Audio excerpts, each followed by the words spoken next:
여러분께 소개할 책 똑똑한 대화법은 직장 생활의 작은 변화가 어떻게 큰 성과로 이어질 수 있는지에 대한 이야기입니다. 구글이나 HP 같은 글로벌 기업에서 업무 효율을 높이기 위해 사용하는 공통적인 방법이 있다고 합니다. 무엇일까요? 바로 회의 시작 전에 일상적인 이야기를 나누는 스몰 토크 시간을 갖는 것입니다. 동료와 주말에 봤던 영화에 대해 이야기한다거나 최근 가본 맛집에 대한 간단한 대화들처럼요.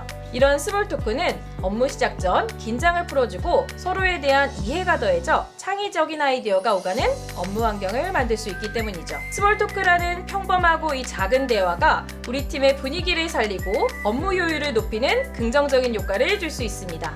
여러분, 아직도 스몰 토크가 단순한 잡담이라고 생각하시나요? 스몰 토크는 아주 강력한 비즈니스 대화법입니다. 이 책 똑똑한 대화법에서는 일 잘하고 싶은 직장인들이라면 꼭 알아두어야 할 대화법에 대해 일목요연하게 정리해 두었습니다. 말주변이 없는 사람들도, 선배와 혹은 후배와의 일상 대화가 힘든 사람들도 어색한 순간에 침묵 대신 부드럽게 대화를 시작할 수 있는 방법에 대해 알려드립니다. 상대의 마음을 여는 비즈니스 대화를 시작하고 싶으신가요? 지금 바로 똑똑한 대화법에서 그 비법을 소개합니다. 여러분은 상사나 선배와 대화할 때 언제 가장 어려우신가요? 한 설문조사 결과 직장인들에게 가장 공감을 받았던 상황 1위는 바로 상사에게 업무 보고할 때였습니다. 하나의 상황을 예로 들어보겠습니다. 여러분이 업무 중 실수로 인해 큰 문제가 발생했습니다. 이럴 때 상사에게 어떻게 보고드려야 할까요? 문제와 해결 방법을 상사가 한 번에 파악할 수 있도록 전달하면 좋겠죠. 하지만 막상 이런 상황이 닥치면 구구절절 장황하게 설명하거나 너무 긴장해서 해야 할 말을 제대로 전달하지 못하는 경우가 많습니다. 상사 앞에만 서면 한없이 작아지는 우리의 모습, 한 번쯤 다 경험해 보셨죠? 똑똑한 대화법에서는 직장 내 선배나 상사와의 대화 전략 2가지를 소개하고 있습니다. 첫째, 선배와 좋은 관계를 유지할 수 있는 관계대화법. 둘째, 보고를 잘해서 일잘러로 인정받을 수 있는 업무대화법입니다. 상사에게 내가 언제 이렇게 하라고 했지? 처음부터 다시 해오세요 라는 말을 들어본 적이 있거나 업무 지시를 들을 때 이해가 가지 않았는데도 그것도 모르냐는 말을 들을까 두려워 질문하기 어렵게 느껴진다면 지금 바로 똑똑한 대화법에서 인정받는 후배의 말하기 방법을 읽어야 할 때입니다. 여러분은 후배에게 어떤 선배로 기억되고 싶으신가요? 직장인들을 대상으로 가장 이상적인 상사에 대해 던진 질문에 요즘 후배들이 닮고 싶은 선배 유형 1위는 놀랍게도 바로 피드백이 명확한 선배라고 합니다. 그렇다면 어떤 피드백을 해야 후배들이 만족할까요? 일 잘하는 선배들은 명확한 피드백을 해줄 수 있어야 합니다. 그런데 과연 선배들은 후배가 원하는 피드백을 잘 하고 있을까요? 자칫 꼰대로 비칠까봐 두려워 피드백 자체를 피하고 계시진 않나요? 혹은 너무 솔직한 피드백으로 후배에게 상처를 주고 있진 않나요?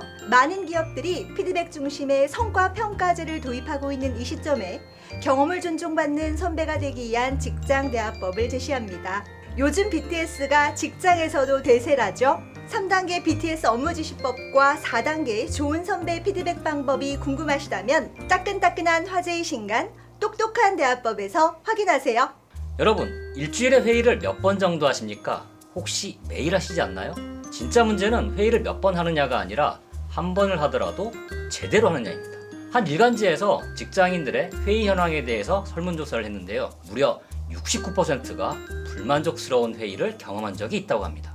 그럼 그 불만족의 이유는 뭘까요? 결론 없이 흐지부지 끝나거나 수직적인 분위기, 비효율적인 진행, 불분명한 목적 등 한마디로 쓸모없이 시간을 낭비한다는 것이었습니다. 그래서 똑똑한 대화법에서는 시간을 아껴주는 회의 대화법에 대해서도 연구했습니다. 우선 쓸모있는 회의가 되려면 회의를 왜 해야 하는지, 무엇을 해야 하는지 정확히 알아야 하는데요. 크게 2가지 회의 기술을 알아두시면 됩니다. 첫 번째는 문제를 해결하는 효과적인 기술, 2번째는 빠르게 결정하는 효율적인 회의 기술입니다. 똑똑한 대화법에서는 문제 해결 회의를 위한 3가지 방법, 빠른 결정 회의를 위한 3가지 방법을 제시합니다. 더 자세한 내용이 궁금하시면 바로 구매해서 확인해보세요. 지금 바로 회의에 적용해 볼 수 있는 방법을 발견하실 겁니다. 이제 더 이상 시간을 낭비하는 회의는 하지 마세요. 나의 아이디어가 빛나는 멋진 기회로 바꾸세요. 저희 똑똑한 대화법이 힘껏 도와드리겠습니다. 사회생활을 하며 열심히 준비하고 정리한 내용을 말했는데 상사나 동료에게 그래서 하고 싶은 말이 뭐야? 라는 핀잔을 들은 경험이 있으신가요? 자신이 알고 있는 정보와 생각을 다른 사람에게 정확하게 전달하는 것은 대화의 능력이라고 할 수 있습니다. 국립국어원의 연구에 따르면 우리나라 직장인의 상당수가 말하는 것에 어려움을 겪고 있다고 합니다. 회사에서 말하는 것이 어려운 이유는 비즈니스 상황에서 대화의 규칙을 알지 못해서인데요. 의미를 전달하는 논리대화법을 안다면 말하기에 자신감을 가지게 될 거라고 확신합니다. 시간이 돈이 되는 시대, 간결하고 명확하게 핵심을 전달하는 방법을 알려드립니다. 논리적인 말하기는 업무를 원활하게 할 뿐만 아니라 판단력과 분별력의 연습을 통해 문제 해결 능력이 향상되어 삶의 행복 지수도 높여준다고 하는데요. 이렇게 중요한 의미를 전달하는 논리대화법을 놓쳐서는 안 되겠죠.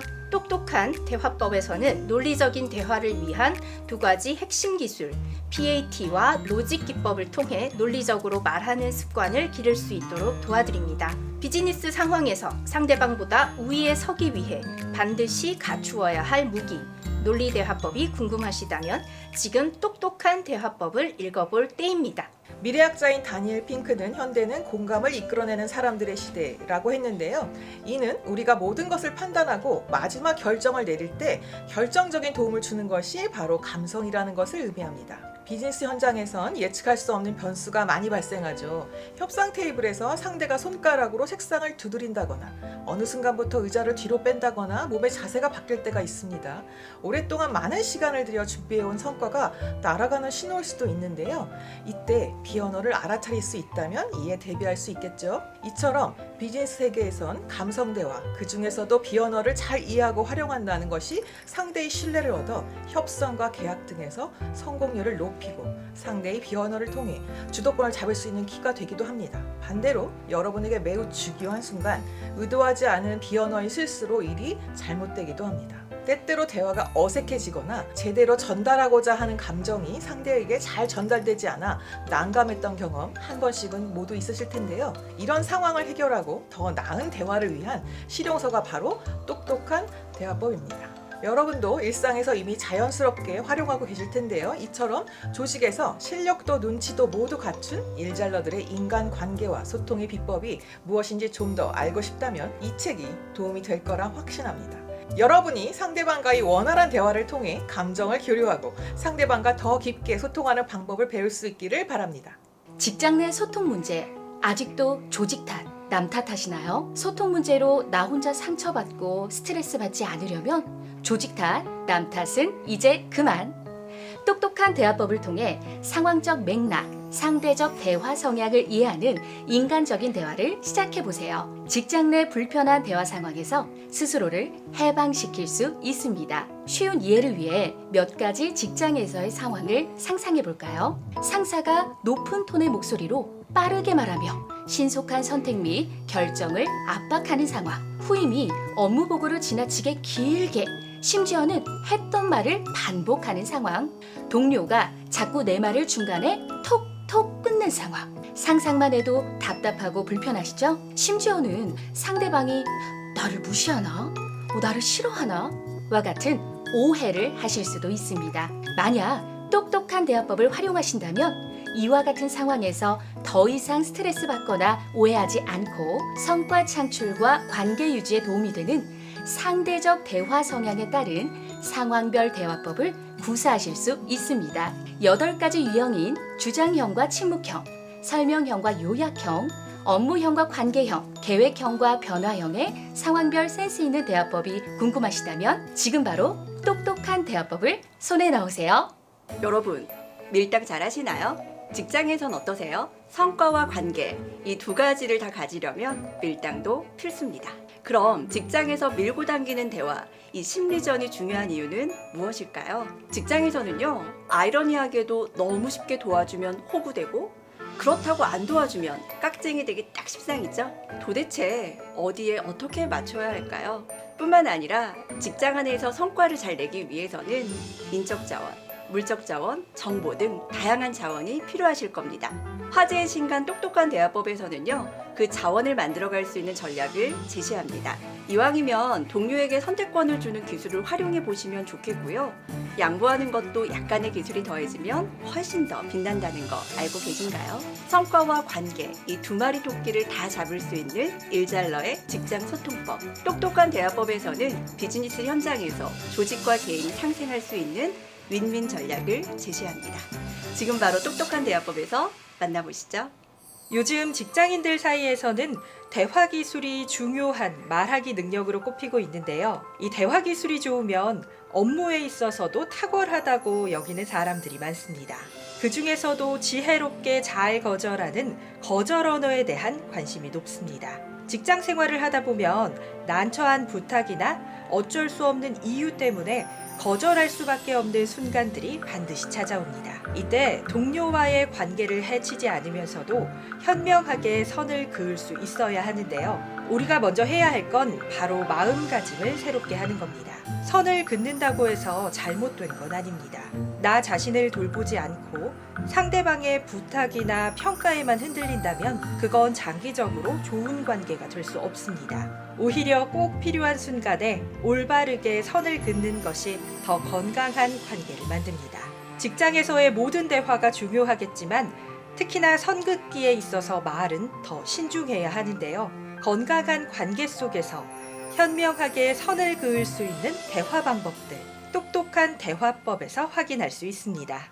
똑똑한 대화법에서는 상대와의 대화가 매끄럽게 진행될 수 있도록 도와주는 공감 표현들도 수록되어 있습니다. 몇 가지 공감 표현들만 활용하시면 상대에게 호감을 얻을 수 있습니다. 혹시 이번에도 승진이 안 되었네.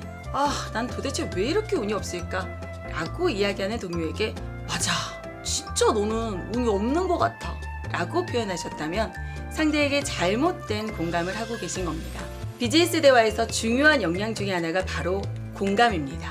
누군가의 이야기를 들으면서 공감을 해주고 싶은데 도대체 어떻게 공감해줘야 할지 모르겠는 공감이 어려운 분들 계시죠? 도움을 주고 싶고 따뜻한 말로 표현해주고 싶은데 방법을 잘 몰라 고민하는 분들을 위해 공감 표현법을 자세하게 안내해드립니다. 동료와의 대화에서 가짜 공감이 아닌 진짜 공감을 표현하고 싶으신가요? 상대를 진짜 공감하는 방법, 똑똑한 대화법에서 만나보세요.